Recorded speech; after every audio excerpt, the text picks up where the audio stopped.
Selamat berjumpa kembali dalam layanan audio Sahabat Seperjalanan. Hari ini adalah hari Minggu 12 Februari 2023. Tema renungan saat teduh kita dengan judul Aku Kuat Karenanya. Firman Tuhan terambil dalam Mazmur 89 ayat 26 sampai dengan ke-27. Aku akan membuat tangannya menguasai laut dan tangan kanannya menguasai sungai-sungai. Dia pun akan berseru kepadaku, Bapakku, Engkau, Allahku dan gunung batu keselamatanku. Mari kita berdoa.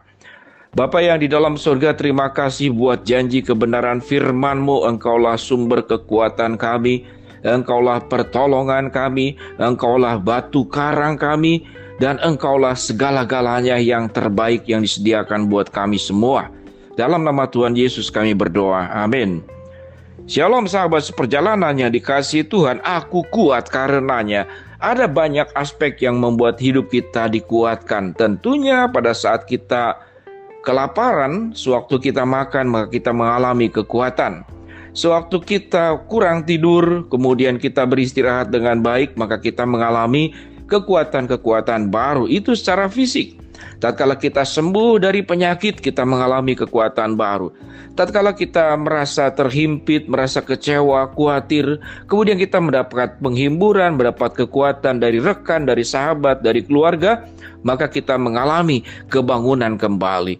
Namun sesungguhnya sumber kekuatan kita yang terbaik itu, kita sepakat dan percaya hanya bersumber daripada Allah. Tidak hanya Tuhan akan memberikan kekuatan yang membuat kita tegap menjalani kehidupan ini, namun Tuhan juga menitipkan kekuatan yang maha dahsyat di dalam diri manusia agar kita bisa menjadi sarana dan berkat buat banyak orang. Dan sangat luar biasa sekali apa yang dikatakan di dalam kitab Mazmur yang sedemikian luar biasa, menjadi semacam syair dan sangat puitis, dan dikatakan dalam firman Tuhan, Aku akan membuat tangannya menguasai laut dan tangan kanannya menguasai sungai-sungai. Mengapa kalimat ini diucapkan? Tentu sewaktu kita melihat Adam dan Hawa saja diberikan hak, diberikan wewenang untuk menguasai bumi. Dan ini Mazmur disampaikan kepada Daud, bahwa Tuhan akan memberikan hak kepada Daud untuk menguasai laut dan menguasai sungai-sungai. Kita tahu dengan jelas laut pada waktu terdahulu adalah sebuah wilayah yang sulit untuk ditaklukkan dengan transportasi yang masih sangat terbelakang di zaman terdahulu. Itu membutuhkan waktu yang sangat panjang. Dan Allah mengatakan Tuhan memberikan hak sepenuhnya kepada Daud untuk menguasai laut dan menguasai sungai-sungai. Sungai-sungai adalah lambang daripada kehidupan karena berbicara tentang air. Setiap peradaban manusia itu dimulai mereka tinggal di pinggiran sungai karena laut air tidak bisa diminum. Jadi sungai itu adalah sumber kehidupan. Dan Alkitab mengajarkan bahwa Tuhan mempercayakan sungai-sungai itu kepada Daud. Hal yang sama juga sahabat seperjalanan.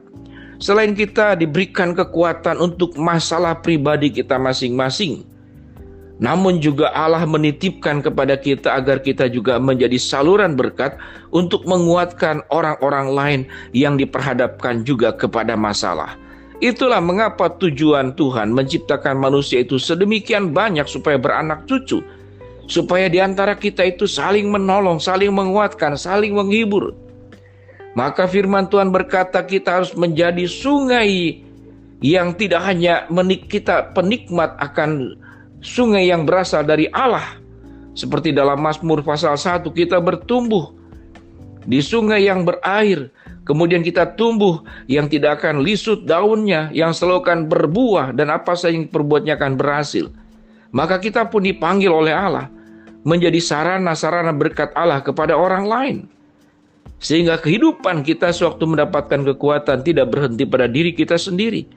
Sewaktu Allah sudah menopang, sewaktu Allah sudah menguatkan, sewaktu Allah membuat kita tegap berdiri kembali, maka kita dipanggil untuk menjadi berkat buat orang lain. Itulah mengapa Daud dipilih oleh Allah menjadi raja buat Israel. Agar Daud menjadi perpanjangan tangan Allah, mengelola bangsa Israel sesuai dengan kehendaknya. mengelola bangsa Israel agar setiap masyarakat dan rakyatnya hidup taat sesuai dengan kebenaran firman Allah, tidak menyimpang ke kanan dan ke kiri, dan tahu membedakan mana tangan kiri dan tangan kanan. Itulah tugas daripada Daud. Demikian juga setiap sahabat seperjalanan. Kalau kita berbicara aku kuat karenanya, maka kita pun dipanggil oleh Allah, engkau menguatkan orang lain pun karenanya. Engkau menguatkan orang lain pun karenanya. Sahabat seperjalanan yang sudah di usia lansia, 60, 70, 80 tahun, kita menyadari bahwa kehidupan saling tolong-menolong itu adalah sebuah natur manusia. Sewaktu kita, anak-anak kita kecil, cucu-cucu kita yang masih kecil, kita yang menopang, kita yang menguatkan, kita yang melindungi, kita yang menghibur, kita yang mencukupkan semua kebutuhannya. Namun tatkala kita sudah menjadi lansia, sahabat seperjalanan mungkin bersyukurlah kalau punya anak cucu yang perhatian, yang merawat orang tuanya, yang merawat kakek neneknya, maka itu pun bergantian. Itulah sebuah kehidupan yang diciptakan oleh Allah untuk saling melengkapi. Sama seperti Tuhan menciptakan siang dan malam untuk saling melengkapi. Sama dengan Tuhan menciptakan ada lautan, ada daratan, itu juga saling melengkapi. Sama dengan Tuhan menciptakan matahari untuk di siang hari dan bulan dan bintang untuk di malam hari, pada prinsipnya untuk saling melengkapi. Dengan demikian, namun tatkala kita belajar dari Daud banyak keberhasilan, taat kepada Allah. Namun dalam perjalanannya pun jatuh bangun dan melanggar kebenaran firman Allah dan hidup di dalam keberdosaan. Biarlah tatkala kita belajar dari tokoh-tokoh yang ada di dalam Alkitab, pertama-tama kita boleh mensyukuri bahwa kepercayaan, berkat, kekuatan yang Allah beri itu sungguh tak terhingga kalau Tuhan mau memberikan kepada setiap sahabat seperjalanan. Tuhan tidak hanya memberikan pantai, tapi Tuhan memberikan lautan. Aku akan membuat tangannya menguasai laut dan tangan kanannya menguasai sungai-sungai. Itu adalah bukan omong kosong, tapi benar-benar janji kebenaran firman Allah. Sewaktu Allah benar-benar menitipkan dan mempercayakan sesuatu kepada setiap sahabat seperjalanan, maka lakukanlah kepercayaan itu, jalanilah semua panggilan Tuhan itu dengan sebaik-baiknya. Apa lautan dan sungai yang kita miliki, tentu bentuknya itu sangat berbeda-beda. Kita punya anak, kita punya istri, kita punya suami, kita punya orang tua, mertua, kita punya para sahabat, kita punya pekerjaan, kita punya peluang. Ada banyak hal yang dilakukan yang bisa kita dipanggil untuk memberkati. Sahabat seperjalanan, ada seorang ibu tua yang datang menemui saya. Dan itu menemui saya itu ke lantai 3, karena kantor saya itu ada di lantai 3. Ibu ini membawa sedemikian banyak barang karena suasana Imlek. Ada 3 bungkus makanan yang dibawa.